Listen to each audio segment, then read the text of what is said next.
ہے۔ بہن فرماتی ہیں جو کسی پہ جادو ٹونا کرے اس کا انجام کیا ہے؟ بہت برا انجام ہے، کیونکہ جادو ٹونے کے اندر اکثر شرکی اور کفری کلمات ہوتے ہیں، بلکہ کوئی جان بوجھ کے کروائے تو کرنے والا بھی دائرہ اسلام سے خارج اور کروانے والا بھی دائرہ اسلام سے خارج۔ لیکن سوال یہ پیدا ہوتا ہے کہ آپ کو کیسے پتہ چلا کہ اس شخص پہ جادو ٹونا ہے؟ یقینی سی بات ہے بس کسی کے بتانے سے۔ یہ بڑی مصیبت ہے کہ جادو ٹونا ہے یا نہیں ہے، یہ غیبی امر ہے، ایک مخفی امر ہے جس میں یقینی طور پہ کوئی اپنی رائے نہیں دے سکتا۔ یقینی طور پر، ضنی طور پہ ہو سکتا ہے کہ ہو سکتا ہے جادو ٹونا ہو، لیکن پھر دکان کیسے چلے گی؟ پرفیکٹ طریقے سے بتانا ہوگا ضرور آپ پہ جادو ٹونا کرایا ہے اور آپ کے ددیال کی طرف سے کروایا۔ اوہو پھپھو، فوراً پھپھو پہ ذہن چلا گیا۔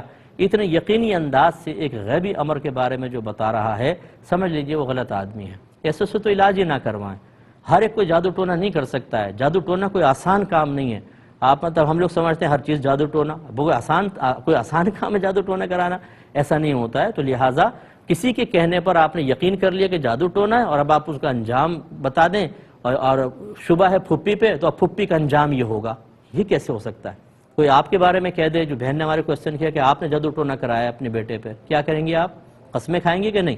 اور کوئی کہے ہمیں تو کسی عامل نے بتایا ہے اور آپ نے جادو ٹونا کرایا، اب آپ جہنم میں جائیں گی، کلمہ تجدید ایمان کریں، تجدید نکاح کریں، پھر کیا ہوگا؟ اس لیے اس قسم کی چیزوں کو بنیاد بنا کر کسی پر الزام لگانا ٹھیک نہیں ہے۔ یہ بھائی کہتے ہیں کہ میں نے اپنے زوجہ کو ریٹرن ایک طلاق دی، وہ پیگننٹ تھیں، تو ان کی عدت کیا ابھی سے سٹارٹ ہو جائے گی یا یہ طلاق